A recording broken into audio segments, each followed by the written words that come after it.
Hey guys, what's up? Lumpy Ice Cream here. Day 5 of a very lumpy Christmas. What have I got in store for you today, guys? Well, from the title, you'd be able to guess.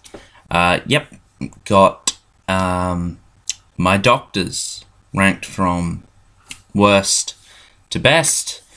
I know on one of the podcasts, I think it was not podcasts, it was the Series 1 recap. Tim and myself went through our favourite new series doctors. Now, in terms of the new series doctors, this list might be a bit different in the way it's structured. But that's probably due to, over time, I've just grown more attached to a certain doctor. So, yeah. Now, even the ones low on the list, they're there for a reason. But I don't think any of the doctors are particularly awful. Like, I don't hate any of them. I think they have their positives. So, let's get into it. Number 13, the War Doctor. Now, he is there for a specific reason. The way they set him up, like, beforehand, you know, make him out to be some sort of remorseless killer. And in Night of the Doctor, it's, you know, the 8th Doctor drinks a potion that turns him into a warrior. So it's not like he's just regenerated into that form and that particular form enjoys fighting. He has literally transformed himself into the best warrior there is. So when he has Doctor mannerisms, like joking around and all of that, it got a bit too much, because he was like the Doctor. He was too much like the Doctor to not be the Doctor. And I'm going to reserve judgment on this, because he is doing Big Finish audios. I don't know when they're released, if they aren't already. But, if he's pretty much a remorseless killer in that, then I'll be happy.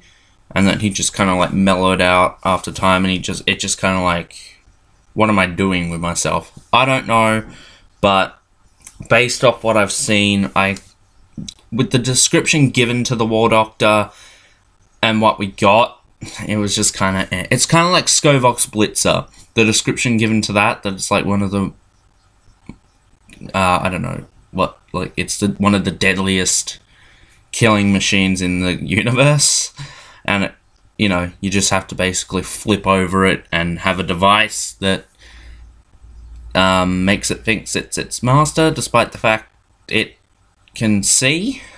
What? Anyway, but yeah, that's why the War Doctor takes the number 13 spot. Moving on to number 12, the 5th Doctor. And I know a particular person, if they're watching this, is probably going to get some celery and beat me to death with it. But, the reason I don't really like Peter Davison is I think he's probably the blandest. Why is it frozen? Come on, there we go. Yeah. I think he's a bit bland, and that's kind of sums up most of him. His costume is kind of bland. It got better, I think, in Series 21. Yeah, Series 21. But I don't know, it's just the way he is. I don't think there's a hell of a lot there. But, you know, I don't think he's awful. It's not like his acting's terrible. It's just basically down to the character. I don't really, you know, like the kind of blandness, I guess, of him. I don't know. I know a few people share my opinion, but whatever. Moving along. And I'm probably going to get some flack for this, but I'm going to explain myself. Number 11. The First Doctor. Now, I know that a lot of people are kind of the mindset of he was the first, and without him, you know, there wouldn't be all of this. And I typically use that when people are, like, ripping on the classic series, and I'm like, well, without that, you wouldn't have the new series, so stop complaining. And I still think that. But, you know, just because he was the first Doctor, doesn't mean that I should treat him any differently on this list. Now, William Hartnell was brilliant in this role. He was fantastic, don't get me wrong. Problem was his stories, they were a bit of a drag, I have to be honest, and some of them are missing. But, yeah, a lot of them are very hard to sit through. I'm sorry, but that's the way it is. And I haven't seen a lot of his stories, but, now, with a few exceptions, most of the historical episodes are kind of bad, and that's why they did away with them, because they knew exactly what stories were popular, which ones really weren't. And that's not to say that all of the sci-fi ones were good, but I think they were the ones getting the higher rating. So they ditched that idea fairly early in the game. I think, like, Hartnell was the only one to have pure historical episodes, and then the Highlanders, and I think the Highlanders was the last pure historical. I'm almost certain. But, yeah, I like the First Doctor. I think it's cool. But in relation to the list, his stories bring it down for me. Moving on to number 10, the 10th Doctor. I know, funny, right? Now, growing up, I was a big fan of David Tennant. When I heard he was leaving, I was very upset.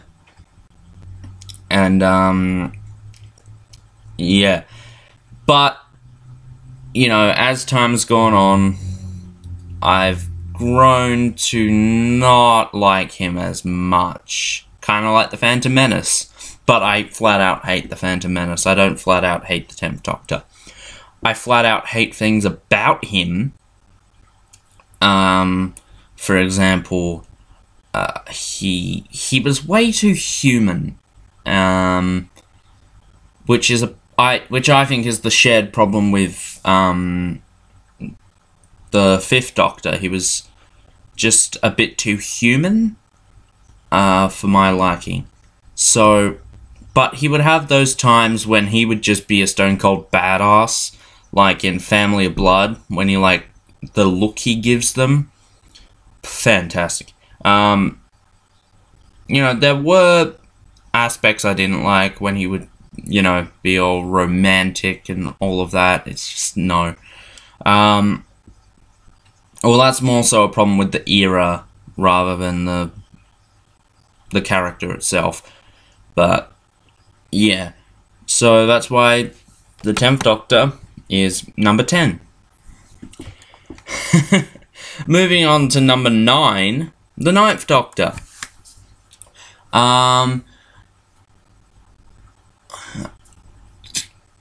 It's really hard to put him any higher than this. One, because I feel so strongly about the way Christopher Eccleston treated this job, because that's what it was to him, a job. He made the role his own, no doubt about that. He was awesome in this role. But, you know, the way he kind of... And I've seen a few interviews with him, and he's talking about for the Dark World, and the way he presents himself makes it seem... Now, I'm not going to go into like, misconceptions about him. But he just, the way he presents himself kind of makes it look like everything's just a job to him. Because, yeah. But in the show, you know, he did only stick around for one season, so I've got to kind of judge him off one season. But, he did leave me wanting more of his Doctor. And it kind of upsets me that he didn't return for the 50th. I'm not going to get into the various reasons why he didn't come back for the 50th, because I've heard so many different things, and I'm just not gonna talk about it on this video. So, the Ninth Doctor, you know, I'd say, probably had the blandest costume of all the Doctors, but it fit. Yeah, no, actually, I still think Eccleston's looked badass on Eccleston, but Davison's costume was kind of bland. But whatever. I mean, he has one of the most emotional regenerations, I want to say. Even, I mean, the hologram bit in Parting of the Ways gets me every fucking time, man. Oh my god, that's an emotional scene. When the hologram turns, no, my world's done. But yeah, number 9, the Ninth Doctor. Number 8, the 11th Doctor. Now, a while ago in that video, I believe, in the Series 1 recap, I believe I said that 9 was better than 11. That's kind of changed, because Matt Smith has a lot of problems, okay, with the 11th Doctor. And they were when he would get far too comedic and just far too silly. I think I can sum up Matt Smith's Doctor in like one little phrase. And that is, he's basically an old man pretending to be young and cool. And that's what it is. It's not some kind of alien humor. It is what an old guy does to seem cool. That's his character. And I just don't like that. But the moments when Matt Smith is serious, he is phenomenal. I mean, look at Series 7. He's not as silly in that. He has his moments, but they take it way too far. So yeah, that's why, he is number 8. Moving on to number 7, the 6th Doctor. Now, I know that, his run on the show, Colin Baker's run on the show, wasn't the best. I personally didn't see much problem with it, apart from the costume, but even then, I think the costume looks kinda cool. But, you know, I've seen a lot of fan art where it's black and it looks so much better. But listening to him on Big Finish, he is a lot better. So go and listen to Big Finish, guys. He mellows out a lot, but still keeps some of that trademark 6th Doctor. But I don't have a problem with the more kind of bombastic, I'm trying to think of the word, egotistical, I guess, because that's what 6 really was at the end of the day. It was a nice direction, and, you know, from going from Peter Davison, who in my mind didn't have that much personality, to then going to Colin Baker, who had so much personality and, you know, brilliant, I think. Moving on to number 6, the 7th Doctor. What can I say? And I'm talking, like, later seasons, not Series 24. Piss off with that shit. Season 24, no. I'm talking 25 and 26, Sylvester McCoy, okay? When he's kind of dark and all of that. Still has his moments of humor, but he takes it a lot more seriously. But and in Big Finish, he's really good as well. Master is probably my favourite audio I've listened to, and that's a Seventh Doctor adventure. But, yeah, like I said, Series 24 kind of brings it all down, because he's just extremely clownish, and there's a massive character jump. I'm glad they kind of did the whole character jump thing, and that, because he just kind of develops. I wouldn't even say he develops into that. He just kind of jumps right in, and he's this dark, mysterious character all of a sudden. But, you know, I like that one, so there you go. Number 5, the Second Doctor. Now, I guess not to spoil too much, but 2 of my top 3 episodes are Second Doctor episodes. Patrick Troughton was just phenomenal in that role. To take what William Hartnell had built and had such a legacy with, and to take that and continue running and be as good as he was, phenomenal. I mean, like, you know, whenever any actor steps into the role of the Doctor, they have a huge burden to carry, a huge weight to carry on their shoulders. I mean, Matt Smith, when David Tennant left, and David Tennant, as much as it pains me to say, is probably one of the most popular Doctors of all time among the modern audience. Poor Matt Smith had to come in and combat that, and I think did a really good job of it. And Peter Capaldi has just come in and made the role his own. Each time a new actor comes in, they have to bring their A game. And, you know, have to be marginally different from their predecessor. And Patrick Troughton, I think, had the most pressure on his shoulders, because it was the first time they did it. It was new. They didn't know what they were going to do with this. They didn't know where it was going to go, and they just ran with it. And, I mean, things were getting so bad in the 80s that they wanted to do a degeneration from Colin Baker to Patrick Troughton. That's how bad things were getting there. But, yeah, Patrick Troughton, fantastic in this role.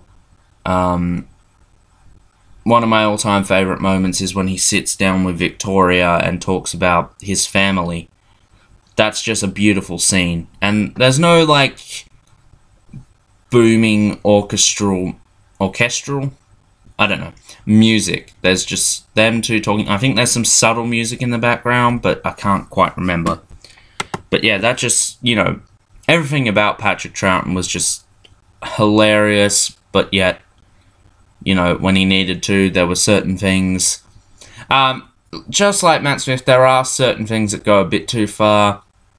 Like in Enemy of the World, I think. He, like, strips off into his bathers or whatever and, like, runs into the ocean. It's kind of hilarious, but whatever. Moving on to number 4. The Fourth Doctor. There's a lot of syncing up of spots and Doctor numbers, isn't there? But, yeah. The Fourth Doctor, Tom Baker. I know he's gone down a lot on this list, but at one time he was my favourite, but kind of reflecting on it, it's nothing to do with Tom Baker, it's just I like the next 3 more. But Tom Baker gave 7 years of his life to the show, and even more. I mean, nowadays, being the Doctor kind of propels you further into stardom. I mean, you know, you kind of become a household name, I want to say. But for these guys, they're, for the most part, what they did after didn't mean anything. They were just the Doctor to them. They didn't get a whole lot of notable roles. I mean, quite recently, David Tennant in Jessica Jones. Matt Smith in, Matt Smith in Terminator Genesis. You know, that gets you higher, that gets you better things. Back in the day, most of them just kind of fell into obscurity, I guess you could say. They didn't do a whole lot, and they were just known for the roles. Tom Baker more so. For a lot of people, when they think Doctor Who, they think the scarf, the curly hair, the hat, the mad eyes, the smile. That's what they think. Jelly babies, all of that. And he's just iconic, I think. But, yeah, there's nothing real bad you can say about him. Maybe, like, towards the end of his run, he kind of lost some steam, and it kind of felt like he was just there, you know, not doing much. He looked miserable, especially in season 18. Boy, that's a bad season. But the early Tom Baker, season 12, 13, 14, you know, fantastic. Moving on to number 3, the 8th Doctor. Now, I have listened to a lot of Big Finish. Like, I wouldn't say a lot, but I've listened to a fair few stories from Big Finish. And Paul McGann, oh my god, he is amazing in the role. I love the television movie. I honestly don't give two shits. I love that thing. Paul McGann in that role is phenomenal.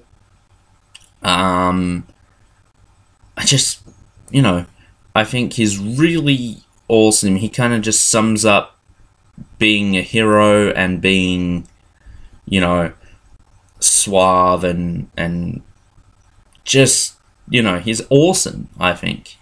And then Night of the Doctor, that minisode is just so much better than the 75-minute 50th anniversary special we got. Yeah, no. A 6-minute prequel was better than the special itself. I love that thing. I don't know how many times I've watched that prequel. Oh, I love it. Number 2, the 3rd Doctor. My first Doctor. First episode was The Time Warrior. It's probably why I like Sarah Jane so much, but because she was the companion in that story, her first story.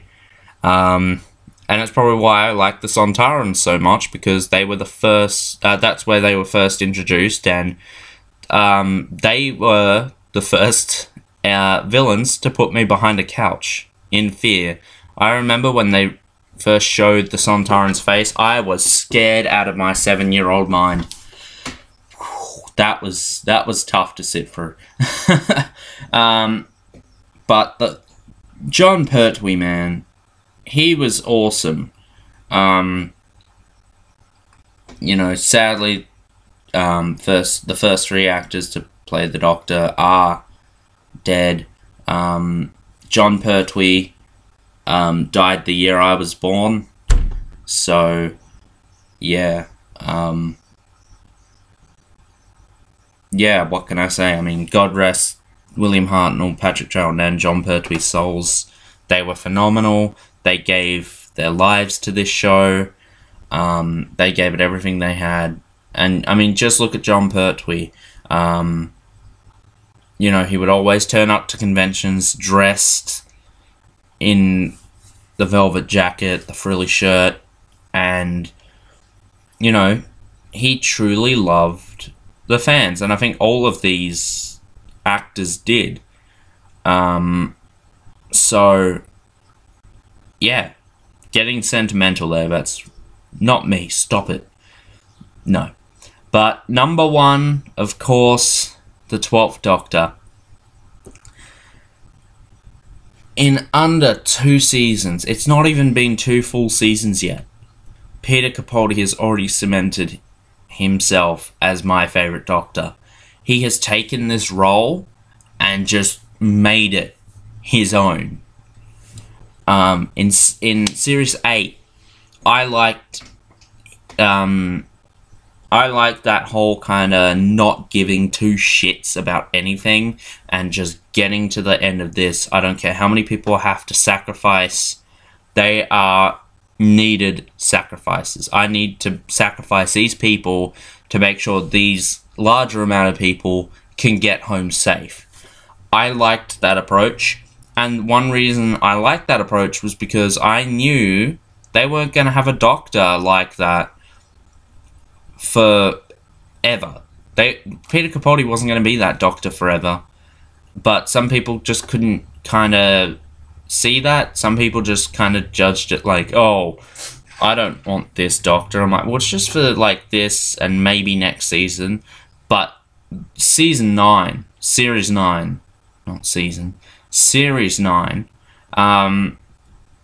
has just developed the doctor so much. He is the doctor. I mean, he was the doctor before, but this time he is the doctor. Like, I'm not one to judge the next actor coming in, which I hope is not for a long time. I hope that Capaldi stays on a very long time, because the day that man leaves, oh my god, I'm gonna be... Look, basically, there's gonna be no reaction video for Capaldi's last episode, because I'm gonna be crying like mad. And, no, I'm kidding. There will be a reaction video, but, yeah, I'm gonna be crying.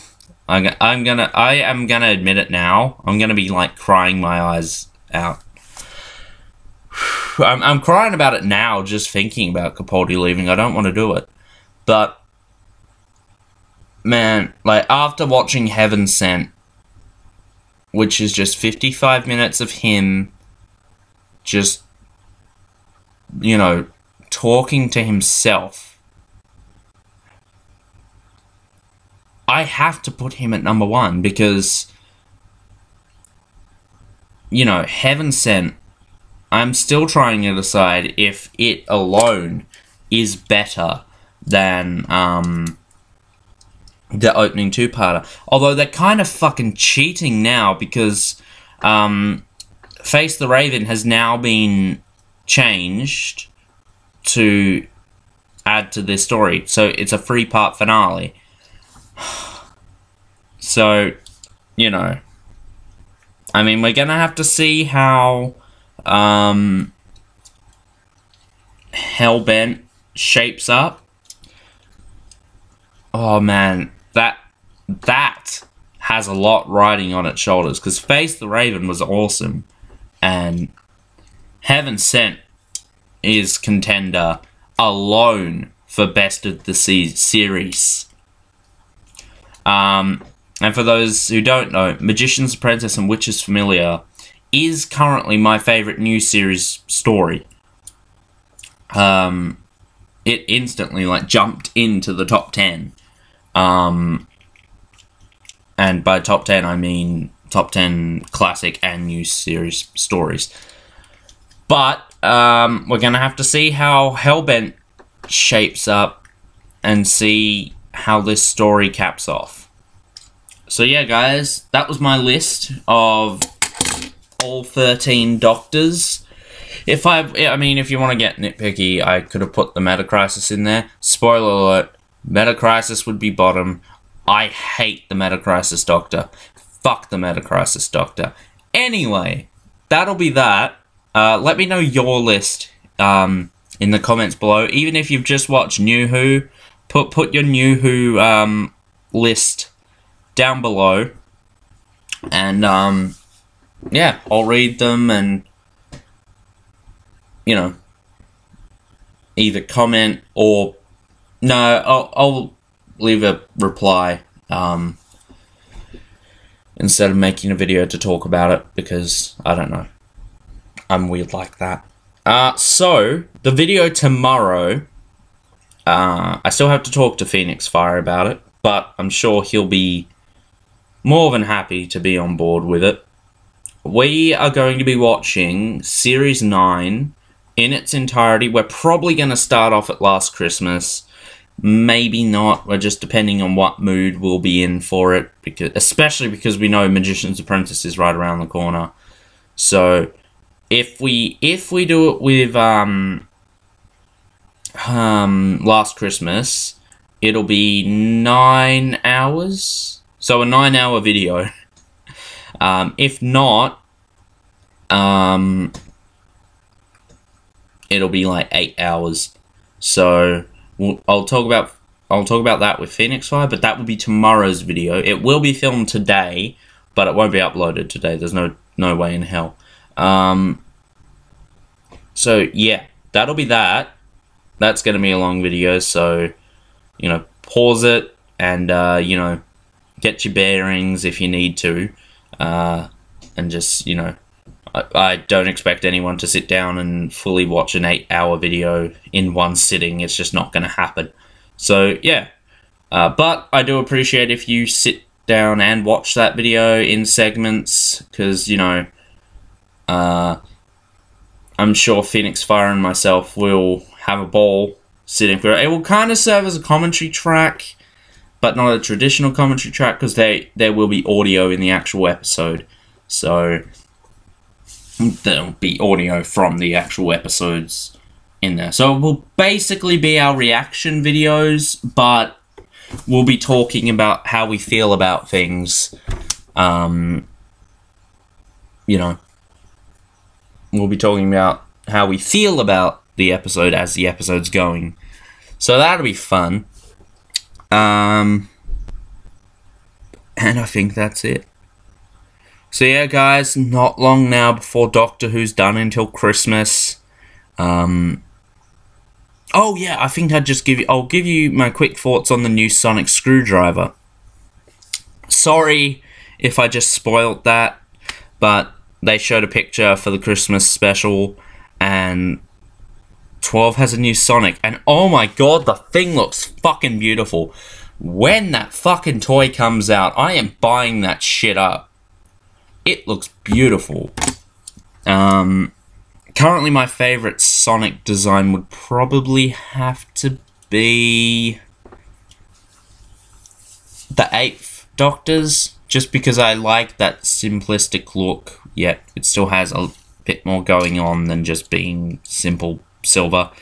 Although I do actually like the 11th Doctor's. My problem with the sonic screwdriver is just that it turned into a gimmick, and like the Doctor would always pull it out at nonsensical moments. Like in Robot of Sherwood, he scans an apple with it. And the number one thing I hate with the Sonic is in A Good Man Goes to War, when Lorna Bucket is dying, the 11th Doctor walks right up to her, sticks his Sonic in her fucking face, scans her, and like checks it. Like, what was the point of that? Yeah, she's fucking dying. You can tell. Anyway. So yeah, guys, I'm gonna get out of here, anticipating Phoenix Fire's arrival. That's the word I was looking for. Gonna get this uploaded, and then gonna watch some Series 9. I'm looking forward to it, because there's not a lot of bad episodes in Series 9, I don't think. Although I am dreading watching The Girl Who Died and Sleep No More. Oh well, guys.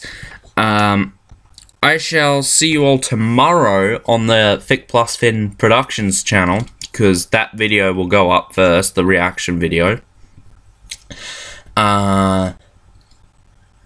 Yeah, so reaction video will go up first, then the series 9, there we go, video will go up then, like after that. I don't know how many hours it's going to take for an 8-hour video to upload, but it'll be fun to find out. And then I'm not sure what content I'm going to be doing for the rest of these few days. Maybe Phoenix Fire will give me a few ideas.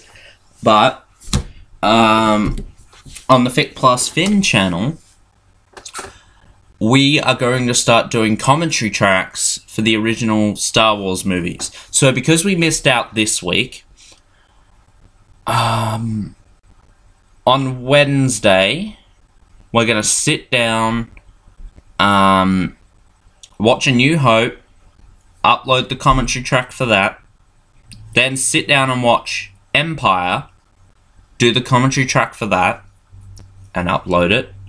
Then on the Thursday, we'll be doing our Flash and Arrow recap, except we'll be recapping this week's episodes, the crossover, as well as next week's. So that's that. And then Sunday, we'll be bringing you the Series 9 recap, where we're going to talk about this season. Gonna try, no promises, because he might not be up for it, or just can't be up for it, which would more than likely be the reason why he wouldn't be here. Phoenix Fire might be joining us for that one. I want to get a guest star on, just because the majority of the season is a two-parter. The only singular story was Sleep No More. So we're going to be ranking... Well, we'll actually include Last Christmas as well, because it is technically part of Series 9. So we're going to do that. Now, I know if you watched our Series 8 recap, we did already mention that, but we'll just take that away. Or keep it, I don't know. So yeah, I'm actually going to get going this time. And I shall see you tomorrow for the reaction video and the Series 9 marathon. Are you guys marathoning Series 9? Let me know. I'm interested. I plan a lot of marathons. But, you know, whatever. We'll I'll see you then, guys. Until then, take care, and I'll see you later. I suck into outros. Bye.